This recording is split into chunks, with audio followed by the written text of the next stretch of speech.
Depuis plusieurs semaines, ils sont nombreux à se mobiliser pour le télévis à travers différentes activités. Et comme chaque année, les sportifs ne sont pas en reste. Nouvel exemple avec Rodolphe Marie, ce professeur de spinning dans un centre de fitness de Boisdane, a décidé d'aider à sa manière la recherche contre la leucémie. Il s'est lancé dans une tentative de record du monde à 24 heures de spinning. L'aventure débute vendredi pour Rodolphe Marie. Il est 18 heures, les premiers coups de pédale sont donnés, l'homme est seul face à son défi. Seul, mais pas pour longtemps. Au fil des heures, la trentaine de vélos inoccupés trouve rapidement des propriétaires. Ils sont venus soutenir leur ami dans l'effort et apporter leur contribution à la lutte contre la leucémie. Pour le spinning, les personnes louaient pour la convention un vélo pendant 4 heures et ça leur revenait à 50 euros, dans lequel ils avaient bien sûr les boissons et la nourriture à disposition.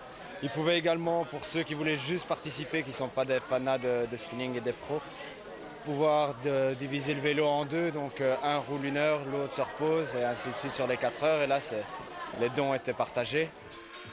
Les minutes qui séparent Rodolphe Marie de son record du monde diminuent. Dans la salle, l'ambiance, elle, ne cesse d'augmenter. Florian, 4 ans et demi, est présent. Atteint d'une leucémie, c'est un peu pour lui que Rodolphe Marie est allé au-delà de ses limites. C'est pour la bonne cause, donc on est motivé. On trouve les ressources, je ne sais pas d'où elles viennent, mais bon, franchement, c'était cool. Alors les moments les plus difficiles que j'ai eus, ça a été à 5 heures du matin, jusqu'à 9 heures, où là, franchement, j'ai ramé. Je me suis accroché, j'avais personne pour m'aider, parce que ces heures-là, il n'y a personne qui peut venir pédaler avec vous.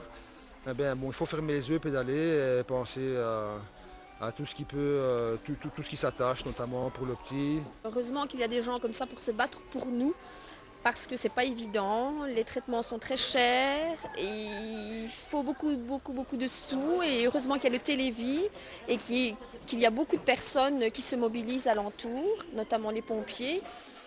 Le défi s'est déroulé comme 24 séances de spinning enchaînées, soit des périodes de 50 minutes d'effort suivies de 10 minutes de pause, des conditions notifiées préalablement au Guinness Book. Avec une moyenne de 160 pulsations par minute, une pointe à 180, la tâche de ce préparateur physique n'aura pas toujours été facile. J'ai fait 50 minutes de vélo et 10 minutes d'arrêt. Les 10 minutes, c'était essentiellement pour essayer de me nourrir, mais c'est difficile. J'avais préparé des nourritures qui sont sèches pour ne pas me gorger l'estomac, mais on n'arrive pas trop à manger. Ce qu'il faut, c'est boire beaucoup. Et c'est ça la difficulté, c'est que j'avais pas, entre guillemets, j'ai un copain qui m'a aidé jusqu'à 2 heures du matin. Après, c'était le trou. Et le trou, je l'ai payé à 5 heures du matin. Le pari est en tout cas réussi pour ce sportif au grand cœur, un pari qui aura permis de récolter près de 2000 € au bénéfice du FNRS. Voilà, félicitations encore.